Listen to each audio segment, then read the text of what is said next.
JC on the track, boy.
JC on the track, boy.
JC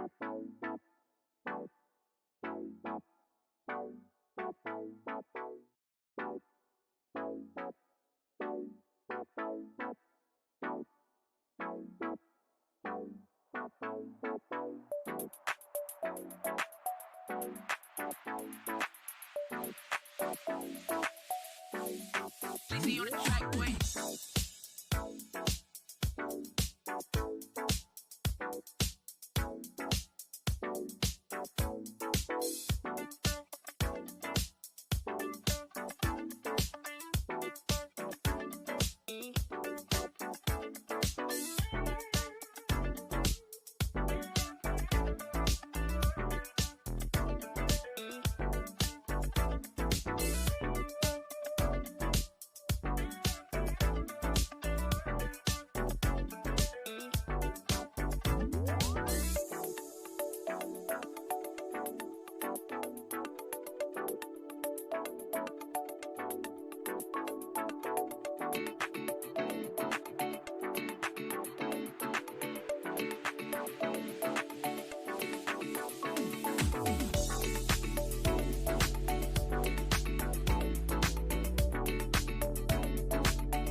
And we're live. Welcome to the show, Liam. How's it going, man?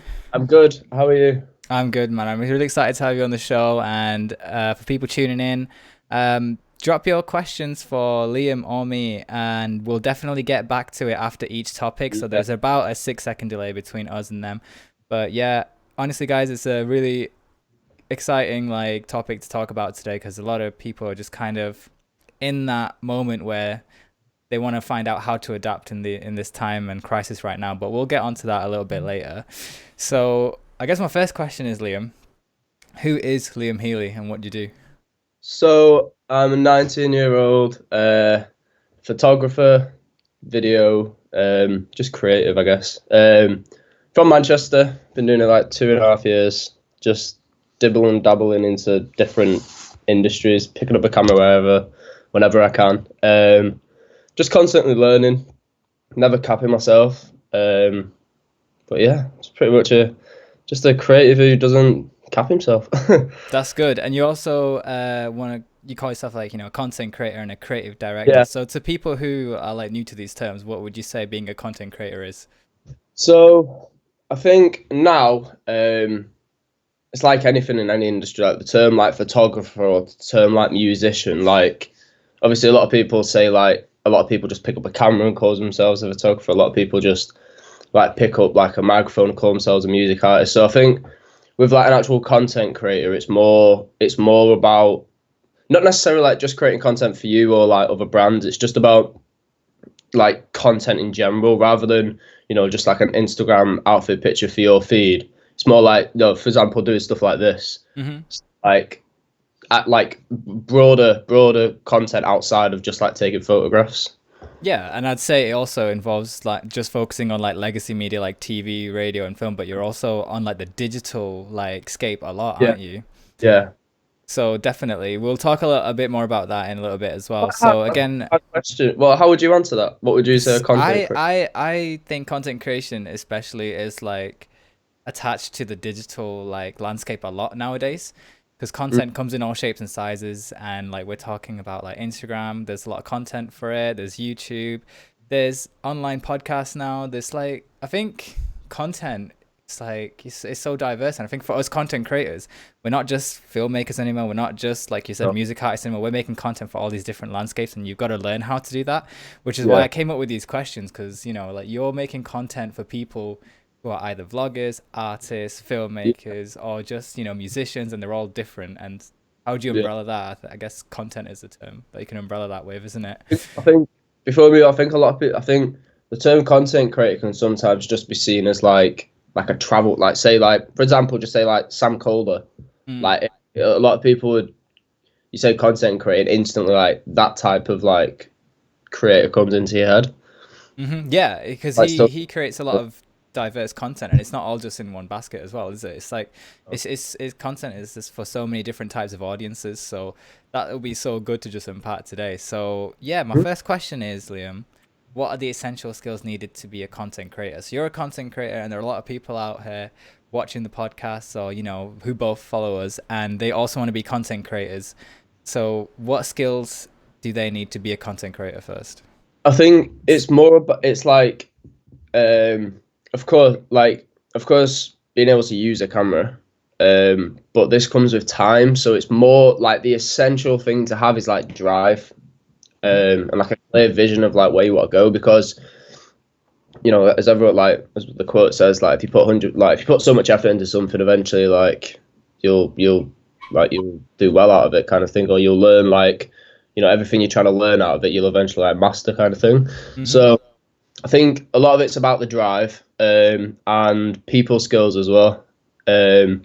Now it's quite odd because like, obviously content creators like all photography for Instagram and stuff like that. So I don't think you don't really think of that stuff like straight away. You kind of just think of like the camera and like the equipment, you know. So yeah, definitely that side of like people skills and like the drive and motivation just to kind of get in there with like industries, and then you'll just find your path and meet people you need to meet and network with people you need to network with. But then of course you need some sort of like a plan just for the like equipment and stuff like that, which then of course comes like being smart with the way you spend money and making the right investments. So it's more about, I'd say to be a content creator, it's more about like your skills, like your mental skills and your like life skills, kind of thing. Yeah, so definitely you need some technical skills to be able to use a camera to create content, right? But You that like need, with like drive of wanted to learn. yeah, of course, yeah, definitely. So, and also networking, because you can't get to the content unless you don't know how to talk to the right people.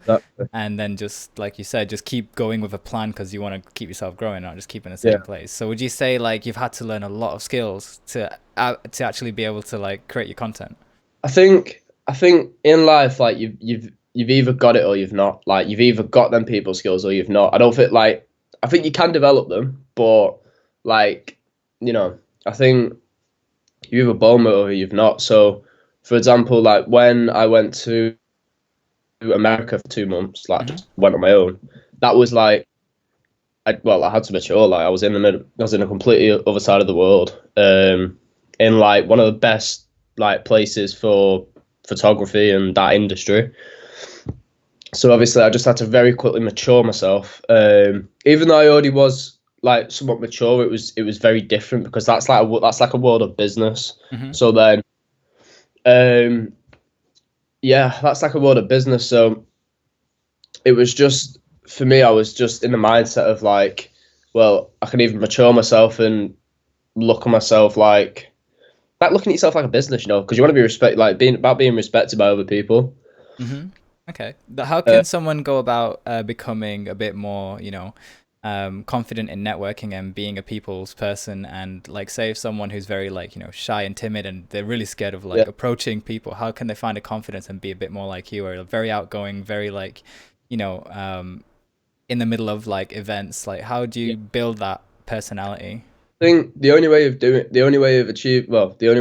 something in his life is to do. Like, or even like for example, when I started doing photography, obviously I was like going to the clubs in Manchester when I was like 17, 18, like taking photos. And of course that regarding like learning, that was a very like no, it's not an easy environment to do photography, of course. So of course it puts you straight into like the deep end kind of thing. So I think that's one thing, like don't be scared to put yourself right in there. And there's loads of events like networking events and stuff like that. So to be honest, as I said, to learn it, it's just to do. So to learn networking, go to a network event. And the thing is, you can't be.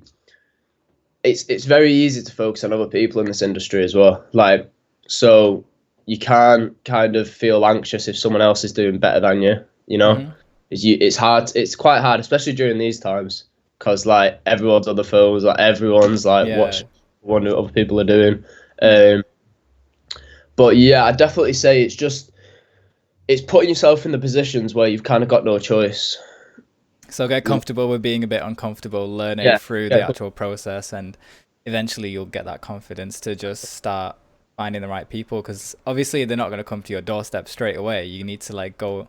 Is that what you say you did? Like you went to like a lot of the clubs, you asked them, like I found like I always say, like, I find stuff to do when there's nothing to do. Like, I started doing this, I had no idea about what was like the industry in Manchester or anything. So yeah, I just spoke to people and was like, if you know anyone that wants to do this, and then the week later I was in factory pictures, and then that went to like Club Live taking pictures, and of course like some people would see that as progression, some people wouldn't, but for me when I started it was like, well, I've gone from factory to Club Live, so mentally it was good. You're going from place to place. Yeah, going from place to place. Like some people say, like you're going from better to like better and better. So I think it's, as I said, it's just putting yourself in a position where you've kind of got no choice to learn, but like you can't go into it anxious. You kind of got to go into it with a mindset of like, I've got no choice but to learn this. Yeah, absolutely. So what about, we talked a lot about like the business mindset, the personal mindset of like being, very confident in networking. How good does somebody have to be technically to be a content creator? So you talked about, you should at least know how to use a camera, some equipment. And what about, what's your opinion on like editing, and like to what degree do you need to be able to be good to be like a decent content creator who can earn money? Like do I need to know the whole Adobe suite? Do I need to know how to like, do I have to have the best camera, or like what is it a good starting point? It's such a broad like topic, because I think in this industry, as much as it's you need skill to move forward, it's also just about who you meet and how you are with that person, how building relationships. But of course, the essentials is like, and the tip to do it is like when you're first starting at home, like just start doing some photography at home, learn the lighting. Some things you won't be able to learn until like you're outside and shooting outside kind of things, like, shooting in different lighting and stuff. Yeah, of course, yeah. I think it's more, how to use a camera, and then it's kind of being able to use it in different environments, like different like pressured environments. Like you go straight, like for example, as I said with the club, like you go straight in, and you need to be in a mindset of, right, I can learn this in the next like 5 minutes. Even though you've got strobe lights going off, you've got like lighting because there's people barging you everywhere. I think it's quite hard to say, but obviously but with the editing side of things, that's something that just takes time. I think like the thing is, there's no one who, to me, like regarding like photography, like and Lightroom, there's only so far you can go. So like on Lightroom, I wouldn't say anyone's like the best at Lightroom. Obviously when it comes to like Photoshop and manipulation and stuff like that, obviously some people are like crazy with it. But yeah. But I think it's just it's finding your style as well, of course. Yeah, I agree with that. Yeah, because you'll learn to the degree of what your style is. Like if you're a crazy photo manipulator, then you need to learn a lot of Photoshop. And then with video, obviously that's like kind of all. It's more about filming it as well, video, because when like you have to film it the way you want to edit it, kind of thing. That's true. Yeah. So like with video, it's very hard because there's so many different ways to edit a video. Like for example, like this right now, like setting this up, and then you've got like obviously like a travel video. and you've got like a YouTube video like Peter McKinnon, like Yeah, kind of yeah. so many different like ways. It's all just about, you know, if you put enough effort in to learn how Peter McKinnon does his YouTube videos, you would learn, you know. So it's just about learning the type of video you want to do rather than like being able to edit, you know what I mean? And also the type of clients you want, because you'll obviously learn.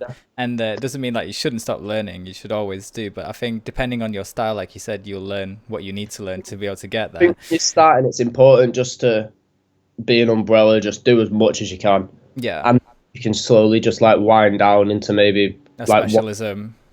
Yeah, defo.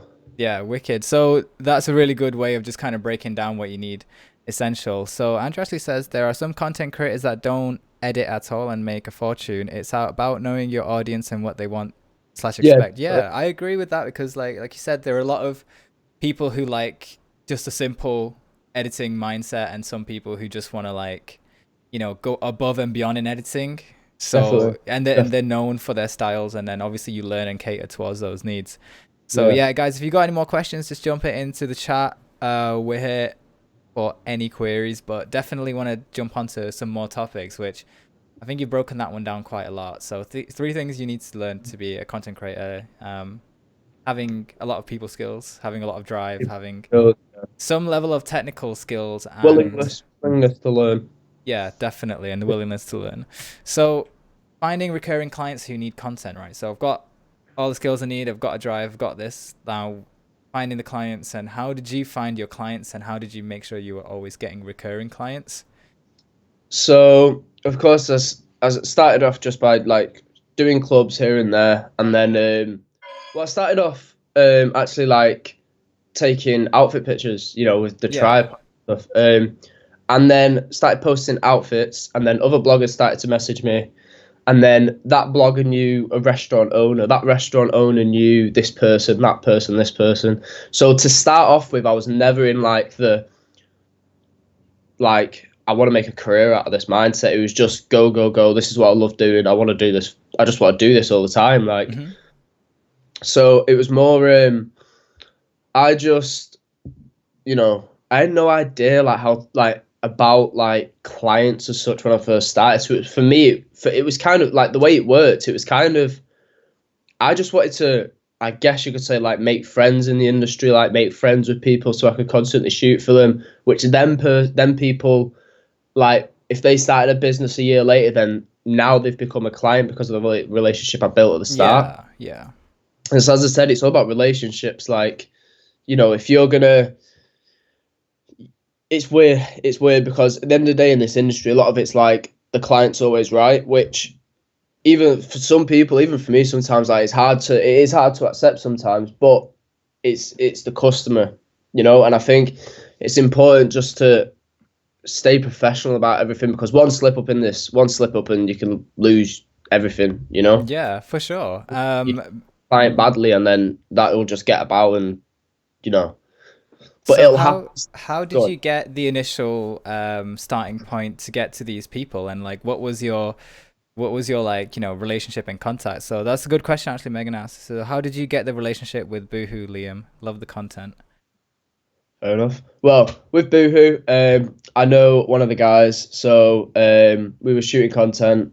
No, actually, it was about 7 months ago. They needed some content, so they messaged me. And yeah, I went in and we started shooting, and then obviously we shot kind of all around like Paris, Barcelona, obviously Manchester as well. So yeah, we shot in quite a few places.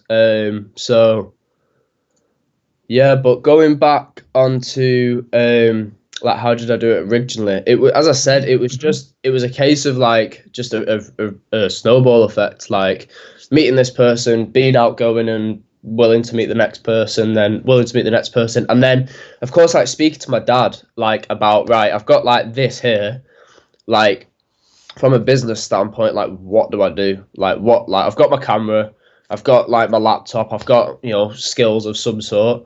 I've got connections here, there, blah, blah, blah. What do I do? Like, and obviously he doesn't really know the industry, but asking someone from a business point of view who does business is good, because, you know, you're gonna get it. You're gonna get told, instead of, instead of content creator asking content creator, it's more, I kind of asked like a lot of like people who run businesses, just so then it'll put me into the business mindset. That's a good idea. Like getting in touch with people who maybe run a business or are really experienced in it, and just finding out the strategies of like what's Yeah, a good way to, form a relationship, keep it going. And obviously, you've worked as a content creator, not in just one field. Like you specialize in all sorts. So like there's fashion, there's still life, there's yeah, events, there's products, there's makeup, there's beauty, there's all sorts of different things. So like finding these clients, I'd say one thing, you're really open to accepting all kinds of content definitely. to be able to make, but then keeping the relationship like with them and keeping it going. Like we'd call that like finding a retainer, right? Yeah, So like, I think that's a skill. Like, I think that's like it can be a skill.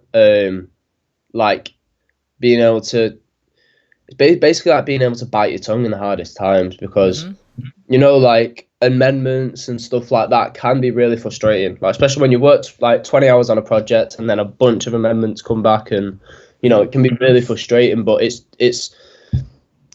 you know, it's not the worst thing in the world. That's where I look at it. Like, if I get that, then the way I kind of cope with that stuff is like I'll go on like a walk, or I'll just go in my back garden for like half an hour and just relax, listen to music, and then get back to it. yeah, Just because it's as soon as you start getting frustrated with the people you're working with, like it starts to become less fun as well. Like, you've got to make sure you're still having fun with it, and that's the way, even with clients, like not make them your friend, but like don't like speak to them in a way that's just like, being you know professional and just hey, offering like, them more and more value each time, so they keep you yeah, on, and then exactly, keep your personality kind of thing, like keep your personality with it, and yeah. Definitely. And I think you've done a good job in building that brand image. So they always want to keep you on for the next project, or you see how well you've done in the first project. And it's like, okay, yeah, we definitely want to bring you back for another campaign. yeah. And things like that. I love this one, by the way. This was sick. This Like the was that lighting was so good. video in Manchester. Which one was it? Can't So remember was which. this the, Oh, wait. the Oh, you know what client, studio? Do you know the cool studio? What's the really cool studio? in Manchester? Yeah, it's the one with all the like loads of rooms. I can't remember what else. I can't remember what it's called. Um, oh my But God. it was there. The editorial one, Editorial Studios, or NQ No, Studio, Studio 64. I can't remember what it's called. I can't remember what this one was called. There's so many.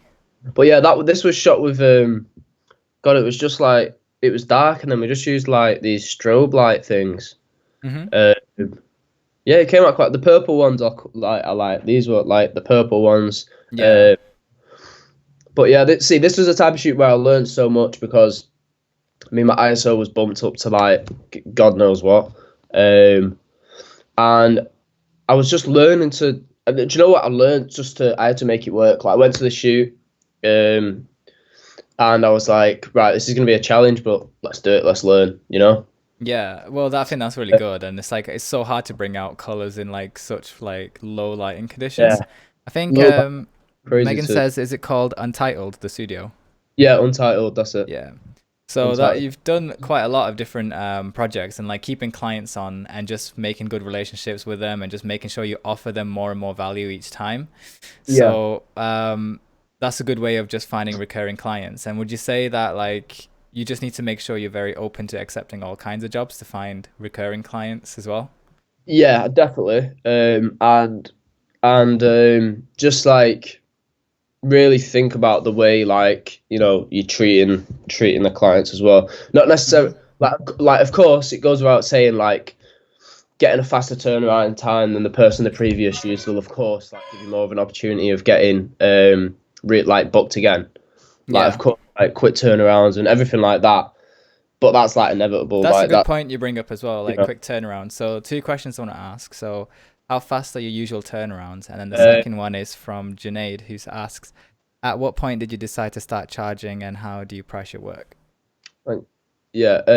So turnarounds, like say I did, say I did like a shoot with Boohoo.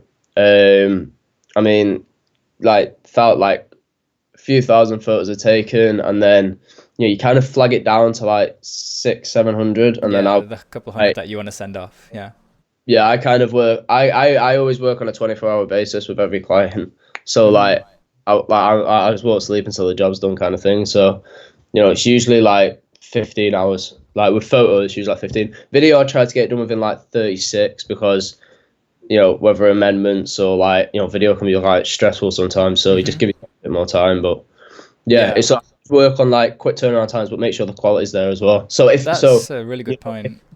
So if I do get it done in 12 hours, then at the end of the day, like I can go sleep and then I can wake back up and then I can just look at them again and then send them. Do you know what I mean? So it just gives you room just to make sure it's perfect. Yeah, rather than just trying to rush through it and like sending it off all in one go, and then amendments come your way, and it's like, right, I need to go to the garden for a walk again. There we go. Yeah, that's a really good point. So I'm going to touch on that like turnover time again later.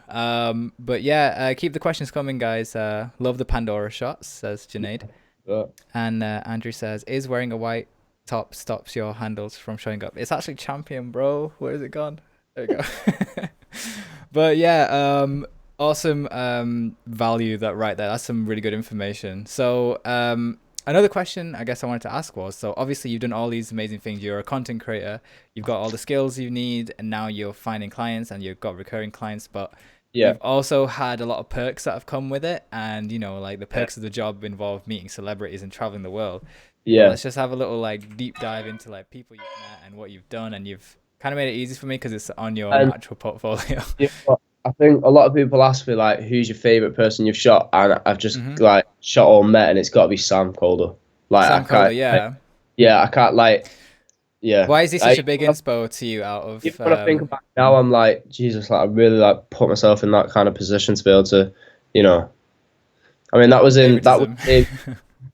like 2.5 hours drive from like Hollywood, on a drop zone, and yeah, because the day before I shot that picture coming out of the side of the helicopter, that one of Nyla. Oh, yeah. Let's have a look at that one actually. I've got it here. So you did a picture where it's the picture of me, where is it? With the helicopter. Where is it?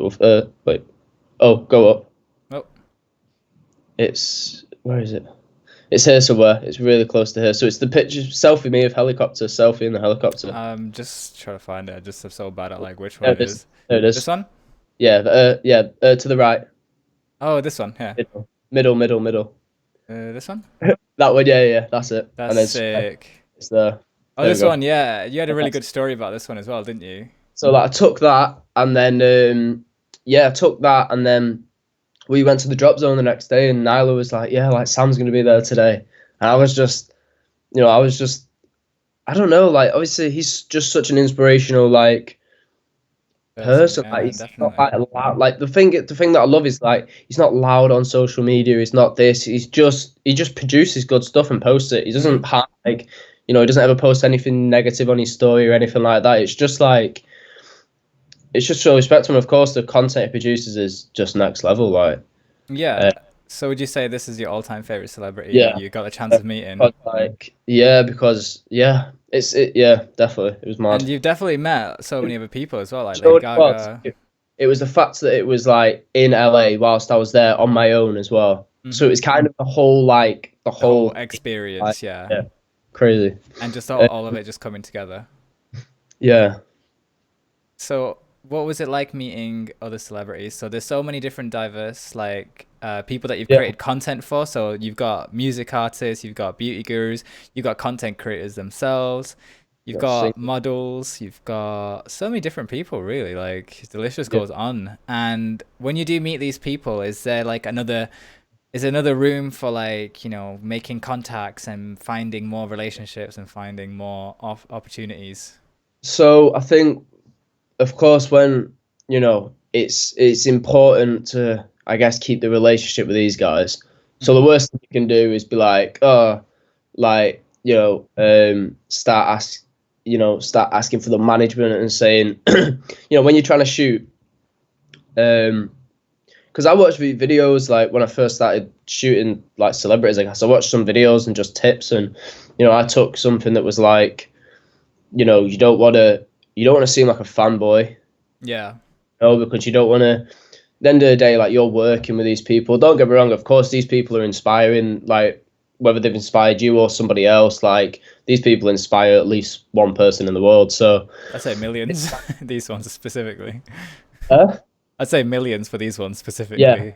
So I think it's like, it's just, as I said before, it's like biting your tongue again. Like, it's just making sure you know you're there for work. If the opportunity comes to, talk about future work, then do it. Or, Let them if you talk about it rather than you initiating it.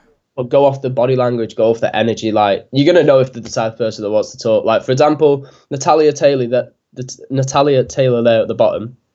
So I was at the Lady Gaga event, and I was in the line with her. I stood with her, and then we started speaking. She was with a boyfriend. I wasn't too sure who she was, and she was like, "Oh, follow me on Instagram. We can speak, and we could, I'm in a music video soon. You can shoot the behind the scenes for it and stuff." I was like, "All right, cool." Like, so I got her Instagram, and then when I had connection when I went outside, she was a big, like, really big YouTuber. Right. So obviously, I just stayed connected with her, and then she messaged me like a week later saying, "Oh, do you want to come down to, like, downtown or something to shoot my behind the scenes for my music video?" And yeah, that happened. So if you go into video at the top, you'll actually see that video. So yeah, we've looked at a lot of your photography, so let's jump in video as well. So like I said, like, perks of the job involve like meeting a lot of like creatives, and you've done a lot of traveling as well, and you went Yeah. to LA and all sorts of different places in the world. And we're looking for Natalia's one. Is it So around here? that's the one. So if you go to the top, it was the second one down. There we go. Yeah. See. So this was like, I mean, it was a 13-minute video that was edited, like, jumping out. I did it in a day. Like, I was in Starbucks from like 6 a.m. till like 10 p.m. Yeah. I remember it was like Starbucks on like Melrose or something. I seem to, like, because I was there, and it was such a life-changing thing for me going there. I remember, like, all the details of everything. So this is a good example of being a content creator. You're just making content for someone's YouTube. Yeah. Is that right? Making content for a content creator. Yeah. Yeah. Yeah. And it's some really nice like B-roll and like behind the scenes, but it's like you said, like, these are not skills that are like, out of the world to learn. You're literally just providing someone with an experience. Definitely. And then of course, like, there's being able to film it, there's being able to edit it, Of course, yeah. And the turnover time, like you said. being able to do a quick turnaround time whilst keeping it high quality. Then there's being able to, build relationships with the director of the shoot, keep the relationship with her. So there's so much factored into a shoot and the relationship. It's not just about producing the best quality work. It's About having like a good like relationship and just definitely. Yeah, definitely, and a lot of quality as well. So Yeah, there's so like, much there as well. So you've got this one, and obviously you've done work with like other celebrities as well. And when you do meet these people, like, what's your opinion on like being starstruck? Are you kind of like desensitized to it now, or like are you just like, oh, just another day? It's these videos should load, so I'm gonna have to look at that. So, but what do you call it? So when I meet when working or meeting with like celebrities now, it's, don't get me wrong, it's cool. Like, and if I have the opportunity to speak to them and talk about what they do and how they inspire and stuff, then I will.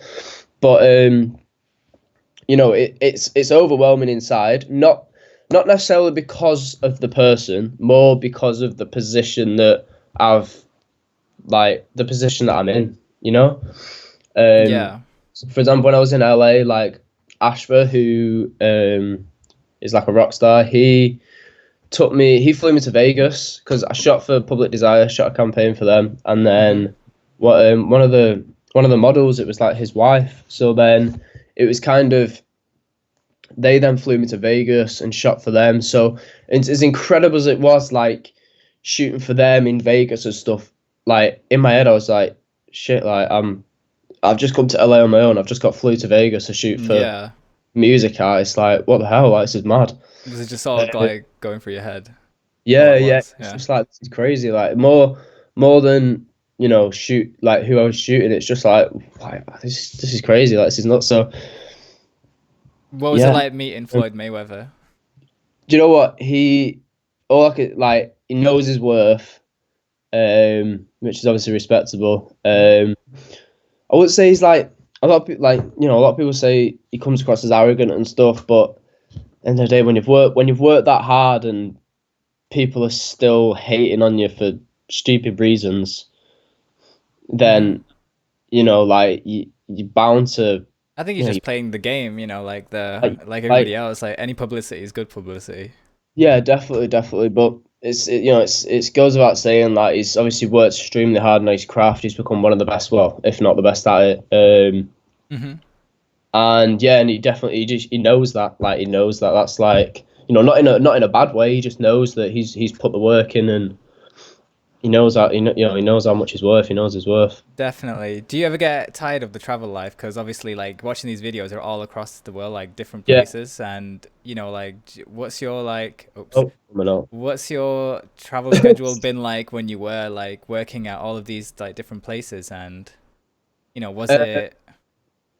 So, I mean, it was hectic. Of course, like getting on flights and then knowing, go like for example, when I went to Barcelona to shoot with Boohoo, of course, like that was when I got the flight and then got there.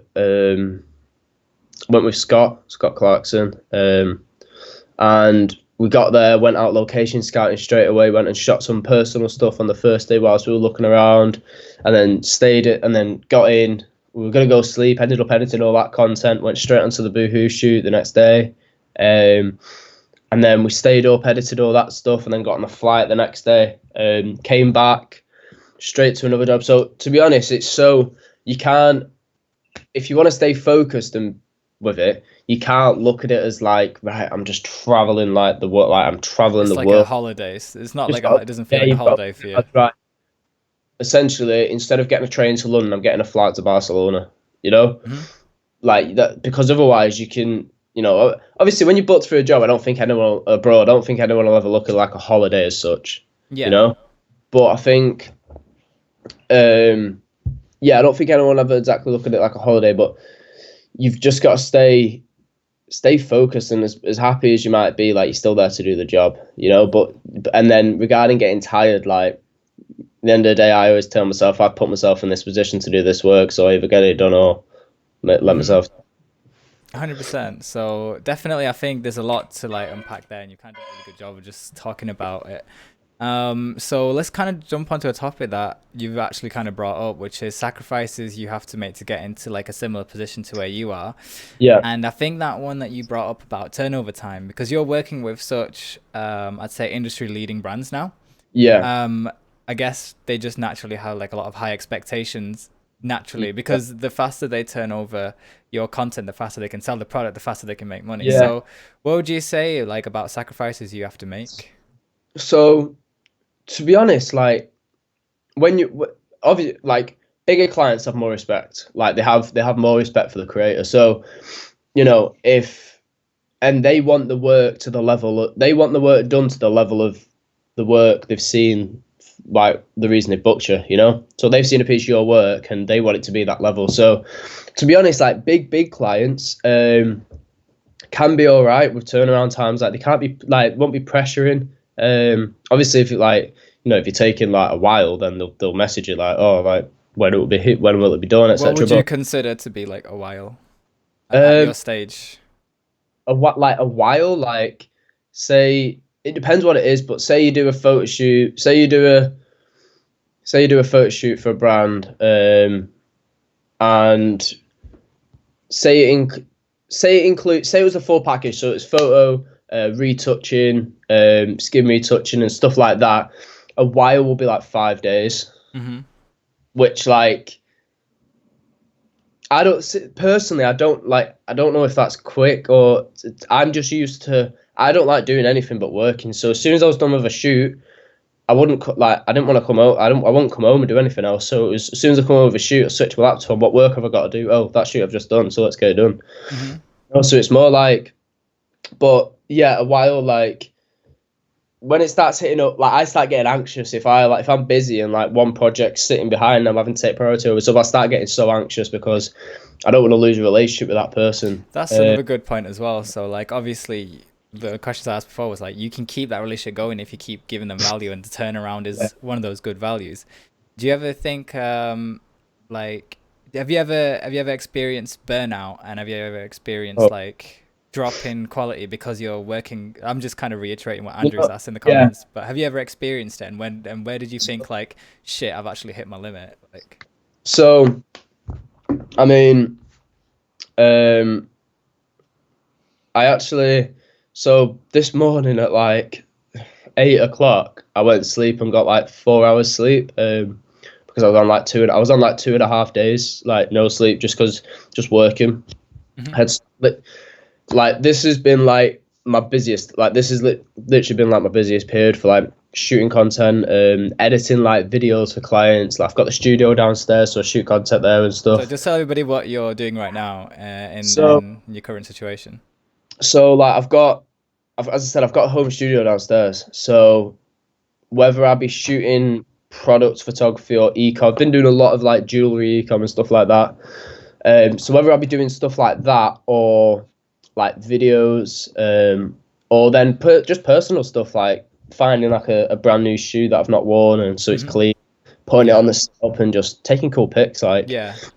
proper testing what I can do indoors because it's Especially with hard. like product photography and just kind of practicing the craft. It's thing is product photography is so like it's hard to do stuff with it if you've like in a studio like downstairs I've got like a setup, I've got rocks and everything, Hmm. and then I've got the studio as well, so I can kind of do both things. So for ecom I can do like the studio, and then for like still life stuff like rocks and water and stuff like that I can Yeah, use kind of setup got that like a nice little creative setup.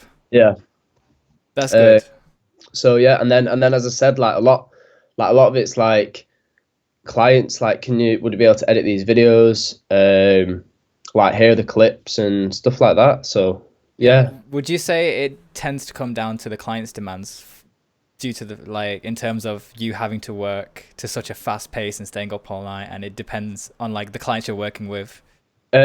Not like no, like if I'm honest, like clients always tell me to like, you don't need to get this done tonight. Make sure you sleep, and because not at all. Like it's more me. Like Hmm. I thing is with me, as long as they're happy, I'm happy. Hmm.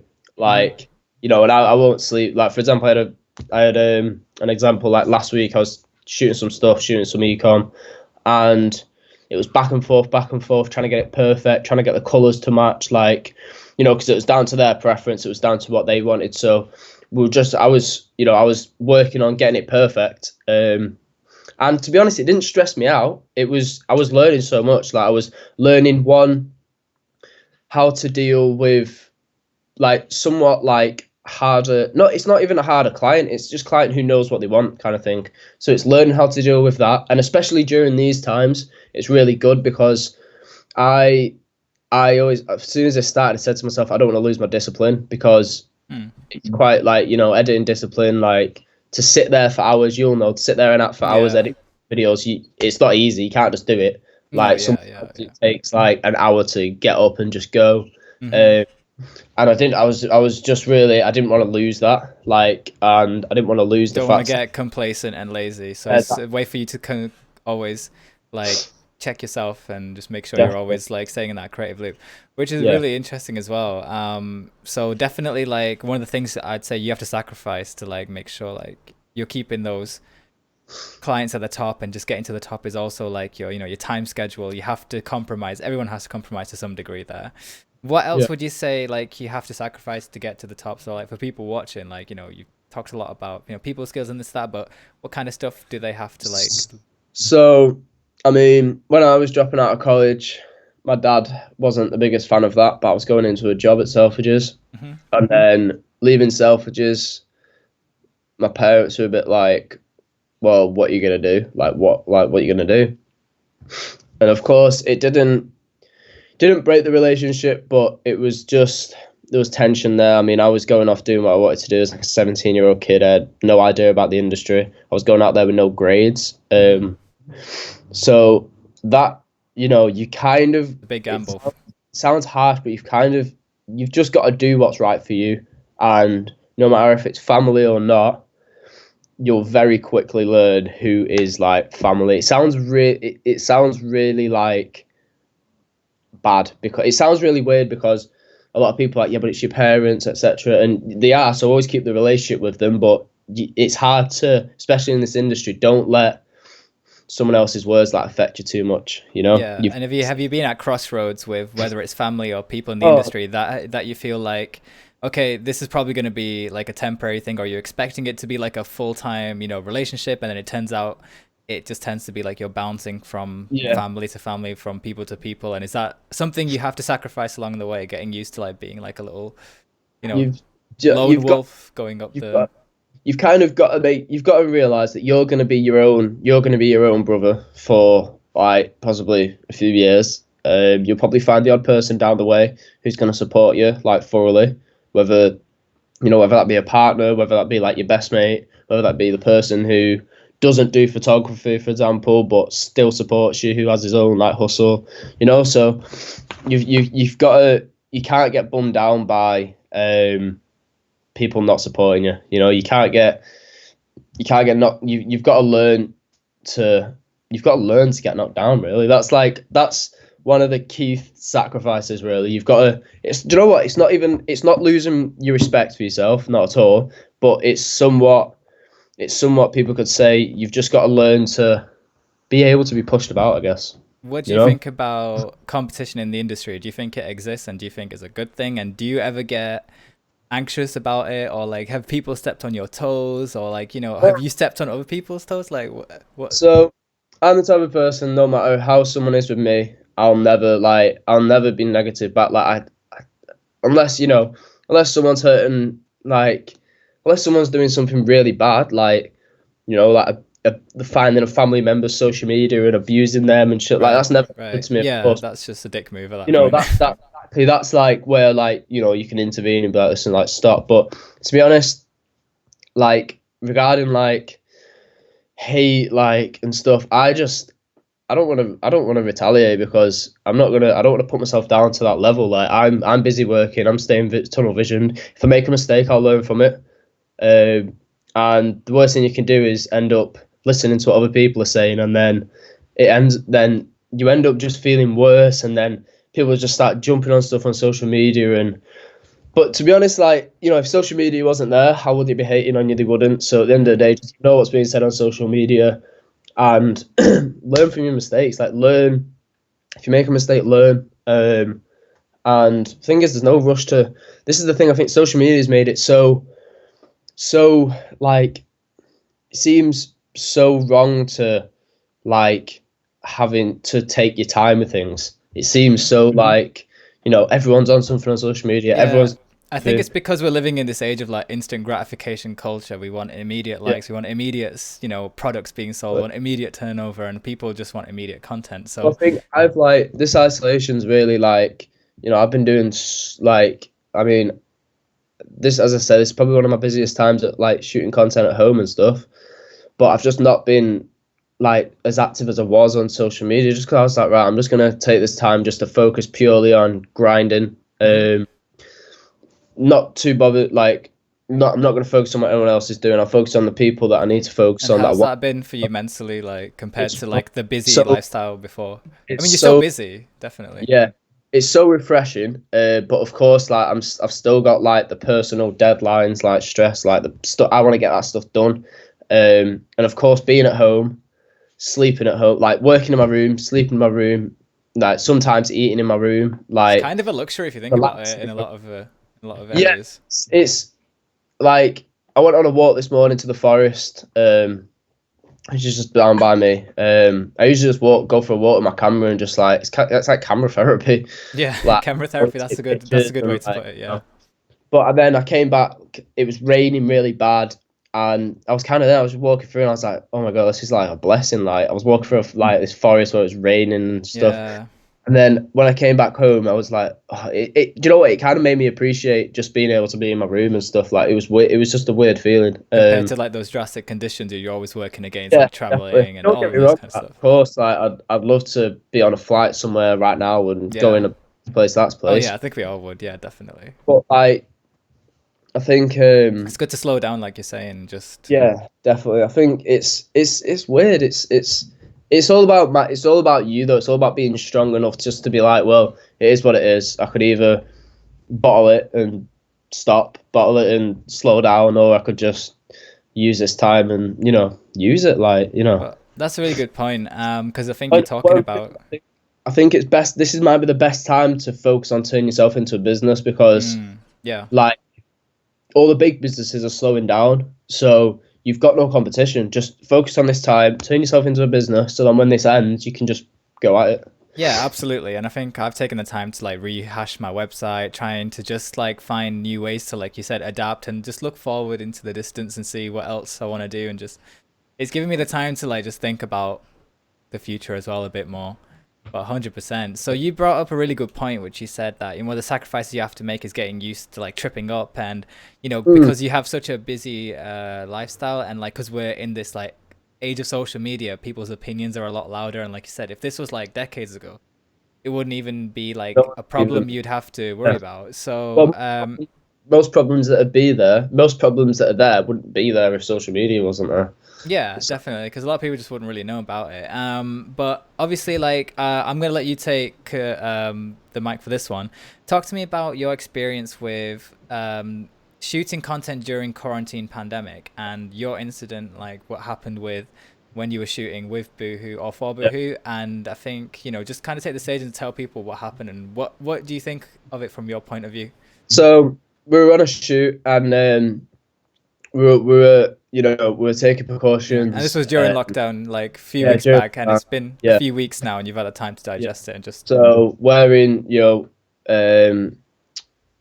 gloves, like wearing like masks when Mhm. when the models were like when the models weren't modeling, like all wearing masks and stuff, like hand sanitizer everywhere. So we're taking precautions and stuff. But then a photo got taken which showed us somewhat all together because I was getting my photo set up, models are there, they were getting the clothes sorted and like ready for the photo. Got posted, didn't go like it didn't go viral. Like obviously some people in Manchester saw it, and yeah, it was just it. People just started to get a bit of hate, and then I mean, I understand. I fully understand from everyone's point of view, like, but no one saw me, standing outside the apartment whilst they were getting changed. Like even on that photo, I was standing away. Like I was taking like precautions, like taking distance and everything. So but of course, like social media can twist things really easily. So that, to be honest, that was the first occurrence I've ever had of something happening on social media like that. So I just thing is, I just practice what I preach. Like I stay focused. I mean, and then stuff was being posted like on stories, and I had I had people messaging my visuals page, not my main page. Like it was just like it was a classic case of how stuff gets twisted on social media, which is very toxic. And then for me it was having to just be like, right, well, understand what everyone's saying. I know what happened, but social media also has its own story inside of what happened. So hmm I just need to realize that this is the world we live in. This is what will happen. This is probably absolutely like this type of thing, like I didn't get targeted as such, but this type of thing is minor to what happens to some people. Like some celebrities get absolutely slated on social media for certain things, like past tweets come up and all this stuff. yeah, like we got that call out So, culture that we live in yeah, today. so I was in the mindset of like, don't get me wrong, it's annoying. I don't want this to happen, but it is social media, and I've got to stay visioned. I can't listen to. Thing is, I can't listen to the people that are on the other side of the keyboard because it was a sticky situation. So about the situation as well, and like you said, like what went through your head when you first got the offer, and like how did it even happen? Like what? So it was a case of we're shooting, we've got some content to shoot, we're taking all precautions, we're using as minimal people on the shoot as possible as we can. Are you happy to do it? And I was like, well, if we're taking all precautions, take a 2 meter distance in, etc., etc. I was like, I'm leaving for essential work. So yeah, that's one thing that nobody gave me the opportunity to say. Like all these people that messaged me hating on me, and yeah. So I was just yeah. It was, what did I say? I just forgot what I said. So just in terms of like the situation, like you're taking Oh precautions, and a lot of people yes, just didn't see that sorry, side. I was what I was saying. Yeah. So I mean, I was like, I left. It's work that you can't do from home. People have still got jobs to do. If you can't do the work from home, you're taking precautions. Then, a lot of people message you saying, you're breaking the government guidelines, you're breaking this, you're breaking that. But at the end of the day, like, one, no one saw what I was doing on the shoot, and two, no one actually looked at the fact that, like, it's work. Like, if you can't work from home, then Yeah.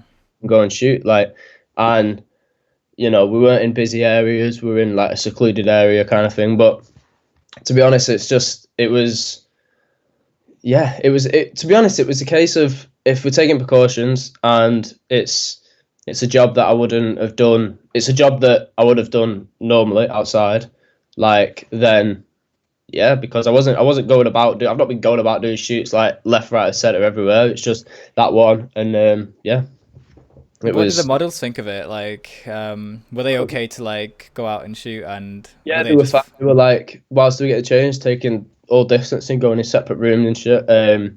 All like sanitizing the hands in every room afterwards and everything. So yeah, it was a case of, I think this is the thing. I think social media has made it, because everyone's indoors, everyone's wanting to shoot kind of thing. What do you think about brand pressure? So obviously, like, we've got Megan in the chat saying she's been pressured by a brand to shoot, and what do you say to people like, brands who are like asking creatives to come out and shoot, and what do you think is the right thing to say to them, or how can you convince them, listen, I'm in a sticky situation. I think the thing is, this is exactly, like, I've had several phone calls, like, talking about the situation. So I think it's like, at the end of the day, we all are like photographers. We all are freelance photographers.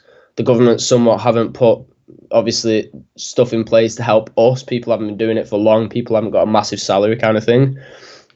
So you speak, like, I personally speak to them. You say to them, right, well, where's the shoot? How many people are going to be on the shoot? And of course, usually it's going to be the brand owner, the model, and the photographer. And it's like, right, well, have you got face masks? Have you got this? Have you got that? And at the end of the day, like, it's tough. It's tough because it doesn't mean you should take it. It doesn't mean you shouldn't take it. But it's all just about, it's about how you look at it. Like, it's, if it is work, if it's essential work, then I guess, like, is there an issue doing it because it is work you can't do at home kind of thing? Builders are still going out building stuff. Like, it's such like an open topic. It's such like, there's so many answers to it. Would you You know? say to photographers who are like in a sticky situation, like they don't want to lose the relationship with the brand, but Yeah, maybe I the don't. brand then might be looking in other places? Do you think they can compromise, like, people's temptation to go out and shoot, and is it safe to do it if like they're living with old people or like older parents, or like what's the best thing to do, like to make sure you're not Think losing the clients you worked so hard with? in this like situation right now, if clients are pressuring, then it's really wrong on their behalf. Like, because at the end of the day, it's a case of asking you, telling you what's going to happen on the shoot. If you want to take it, then you take it. Hmm. But then if it's like a constant, well, if we don't use you, we're going to use someone else, if etc., etc., etc., or like, oh, we'll pay you a bit more if you do this one and stuff like Hmm. that, then wrong, because at the end of the day, it is up to you if you're going to do it. Yeah.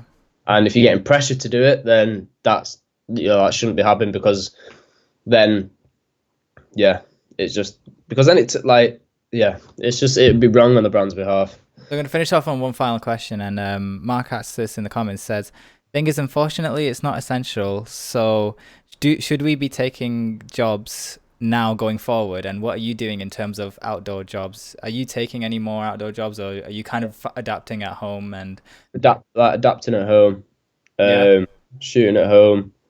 So, oh, is that? Oh, yeah. So, yeah, adapting at home, shooting at home, creating home content, going past through old content, and then doing the client work that I'm being sent at home. Like, I've been making a lot of like viral like Facebook ads and stuff like that for brands recently. yeah, I've actually seen it. It was really good, that one that you did So with like, I've Felix. been doing Yeah, like a lot of them. So yeah, I'm still, as I said, I'm still kind of neck deep in work.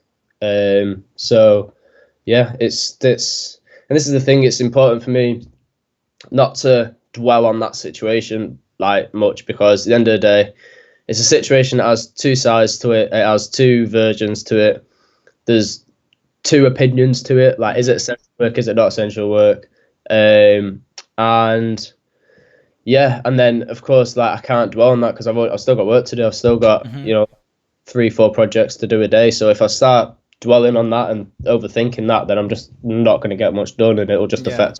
So just gotta, Do you think like we as content creators sometimes have too much pressure and expectation, and that it's okay to sometimes just have these normal things that everybody goes through? Like, just pressure is in from people on social media or from yourself? yeah, it's just I'd say both. Like, for a lot of people, like you were saying, this is like a realistic talk for like people who are watching and want to be content creators. Should we get used to just having trips and falls in the industry? Yeah. And is that a good learning experience? And what have you like learned from just like your both positive journeys and both the trips? Like, is this something we should just expect as content creators?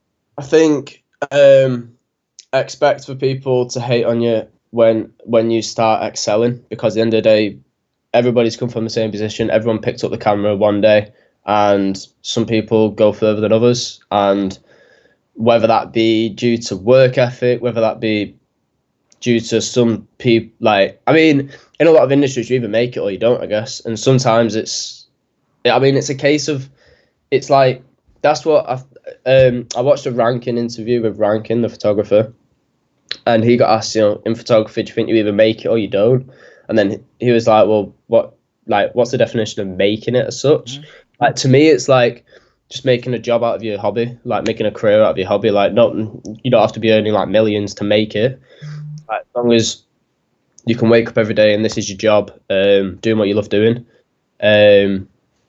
So yeah, I think getting used to just people hating on you when you start to move further than them, I guess you could say. Like, that's a very broad thing to say, and that can be said in every industry.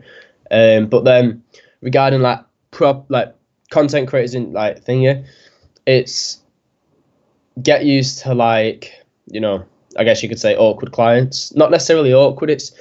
Thing is, clients are never necessarily awkward. It's more they just know exactly what they want, and they won't stop making you redo it until they've got what they want. Which is, I mean, at the end of the day, like, you've been paid to do the job. It's like going into JD and buying a pair of shoes that you don't want. Like, it's kind of, there's no point. Like, so, but of course, the more you learn photography, the less amendments that are going to have to be made. I mean, and the quicker it's going to get done, the less pressure. So it's just a process of. It's part of the process. Yeah, it's going through all of it. Like, yeah. So. That's great. So, what's your next stages like in the industry, and what do you want to do now, and where do you plan to see yourself like after this, and like how have you started viewing your job now, because it's completely changed, like, it's flipped upside down. Like, for content creators now, like, what measures are we gonna have to take when we're going outside now, and how are we gonna attend networking events? Like, obviously people watching this who may not know, you set up, like, what's your tone, which is a networking event in itself. Like, I got going forward, like, what's going to happen to, we ironically gave a bunch of advice for people to go out and go to these meetings and go do all this, but what's realistically like your expectations now, and how do you feel? Now, to be honest, this is the best time to just start focusing on yourself fully. Like, if you can't go outside to meet people, meaning the only person you can meet is yourself, so this is the best time to focus on yourself. And to be honest, like, when this ends, like, I mean, I have absolutely no idea when this is going to end. The industry is like, it could either fall on its arse and take some time recovering, or it could or it could just keep on as normal because the like obviously a lot of things are collapsing, a lot of the economy's like falling apart. But I mean, e-commerce businesses are probably one of the only things that are striving at the minute. Like everyone's at You home, think everyone's us photographers and content creators still have a future either during the pandemic and post-pandemic? definitely 100%. But it's all about if you're strong enough to get back up and essentially restart what you had. Because I mean, we're going to be out. Well, we're going to be out doing like we're going to not be able to do stuff for. I mean, what we're like 2 months in already or something. Hmm. So maybe about another 2 months. So it's kind of, are you willing to get back up from doing nothing for like 4 months, say, and just go as hard as you was, like, You because think there's we're no. gonna take a hit as well? Are we gonna be able to make the same negotiations? Are we gonna be able to get the same Uh, clients? Or I think should we like have realistic expectations a bit lowered now? Or I think budgets will be dropped, of course, because like a lot of companies have been hit, like with whether it be less sales, whether it be higher shipping charges for the products they're getting in and stuff. So I think a lot of companies and clients will have lower budgets. And yeah, I think just like I think it's expect the unexpected, really. I think because like nobody really knows what's gonna happen. Like, are we gonna be able to take flights to America? We're gonna be able to we're gonna be able to do any of this. Like, yeah, so I think maybe for a while we're just gonna be focusing on local content yeah, creation. You know, if we're lucky enough. But in terms of global content, I'm sure you could have stuff sent out to you and maybe yeah, find ways to adapt it. But yeah, in terms of flying out, I think we're gonna have to see a wait and see for yeah, that. And like, what things have you got lined up for you? Like, have people started talking to you about projects after the yeah. pandemic? Have people like Uh, started saying, "Hey, I'm interested in doing this after the shoot. Do you want to do it?" yeah. I mean, I've got like brands that like you'll shoot this campaign, and like I've got a lot of people saying, shoot campaigns, shoot like brand stuff, shooting like YouTube videos for people, and stuff like this. But of course, there's no date on it. It's kind of like, yeah, we'll do it after To be this is over. announced, yeah. Like, okay, cool. Like, and it's just a case of waiting at the end of the day. And who knows, like, something could happen in their life, which means they don't have any budget to pay you to then do it. So it might not go ahead. And, Do you, it's a case of, and I think also you've kind of, as a creator, you need to adapt after this and realize that you might have to like drop your prices afterwards to keep getting work because, as I said, budgets are going to be lower. So if you do want to keep getting paid and you do want to make a living from it, you're gonna have to take some sacrifices. I say that now, but I don't know if it will be like that. But I feel like we I, might have episodes of social distancing, and I think a lot of people are going to try and get back in very quickly to earn very quickly. So yeah, in case we do go back into lockdown, they can like support themselves again. yeah, But I think you're right on like dropping our expectations. Definitely, I think we're not going to be as have that all that generous opportunity to be like decide our own rates straight from the bat, yeah. or like um decide the budget and things like that. So what about the live music scene? Have you heard anything from when you Um, think, because you shot a lot of live music artists? yeah. To be honest, I mean concerts and like festivals and stuff are. I think we all know that they're like the most renowned to having a lot of people in one area, like mosh pits and stuff like that. Like, so I mean, this is the thing. I have no idea when, hopefully, like, I'm saying hopefully it'll be soon, but of course, it's just whenever, everyone like, not everyone recovers, but when this virus goes, like, which I Yeah. hope will be soon. But at the end of the day, like, I'm happy, like, I'm sure a lot of people are happy to wait as long as they need to wait until everyone's safe. Like, Mhm. they've got a vaccine for it and stuff. 100%. So I mean, but down to the live shows question, I have no idea. What's your opinion? I think it's the exact same. I think it'll probably open up in stages from small shops to small events, and I think live events is going to be one of the last things to open up. So I mean, I think it could be festivals and the end like the start of the year, start of yeah, 2021, maybe. which is a shame because a lot of photographers who might specialize in music are now learning how to adapt. And it's like you said, I think before where we could be picky about choosing our niche, it's not going to be as like generous anymore. We're going to probably have Yeah, to learn how to use a camera in different areas. yeah, definitely. So Definitely. So, Yeah. You've done a lot of like talking on like the show, like giving a lot of value to people, talked about like, you know, being a content creator and just giving the blueprint. Like, is there anything you want to finish off on and to tell people who are watching, I like think who? so. I get asked sometimes like, what's the best piece of advice you can give and stuff, and I think a few things. So one, don't like cap yourself from the start. Like make sure you're open to try a lot of things from the start. That's how you're gonna learn. You're not gonna know if you like video until you've done it.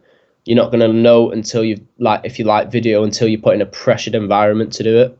I mean, when I started accepting jobs when I wasn't aware if I could do the job. It was like, well, I'm gonna learn it.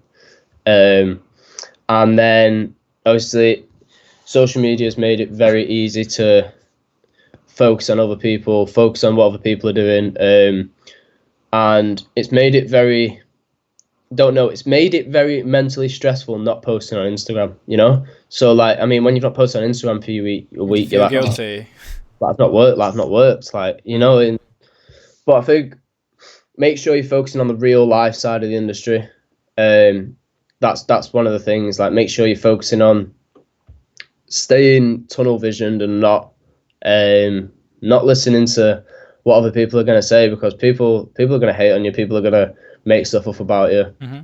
People aren't going to let you have your side. People will spread stuff. So I think it's just a case of staying tunnel visioned and learn from your mistakes, but learn from them yourself. And if you need to speak to people, speak to your family, because at the end of the day, 99% of the time, they're going to be the people that are backing you most. So yeah, I think it's stay tunnel visioned and like be an umbrella, do as much as you can. Absolutely, man. And just thank you so much for coming on the show, man. You've had such a journey and you're still so young. And I think you've got so much to go. And maybe in another 6 months' time, we'll have you back on the podcast and just see Yeah, the different people and hopefully, if we travel again, you've met. So all of Liam's details are in the description, guys. You can follow him on Instagram, check out his website, check out all the celebrities he's met. It's pretty crazy and I'm really jealous, but yeah, for sure, man. I'm excited to see what other projects you're doing, and you're keeping some projects under wraps at the moment. You're teasing on socials. Yeah, I mean, I've shot literally my best work at home, like best Yeah, work at home, and which is crazy, isn't it? Like, you're getting the most amount of work right now, and you said you've shot the best work you've done right now, and so you'd say yeah, like this is your most defining moment in the job, in the career so far. yeah, definitely, yeah. It's So the hardest as well. It's like it's the hardest mentally, but it's, I guess, what doesn't kill you makes you stronger. yeah, that's a really good point to end on, man. And just thank you everybody else for joining, and definitely check Liam's website out and his Instagram, and you can join us on the next episode, and I'll see you guys later. Bye.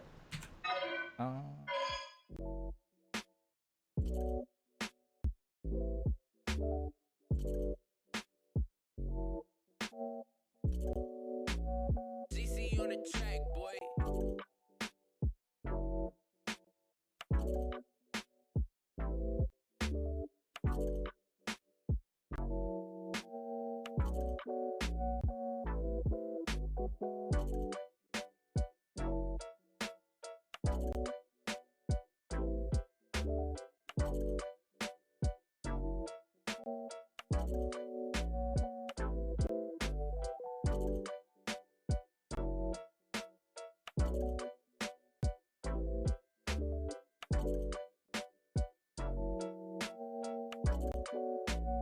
CC on the track, boy.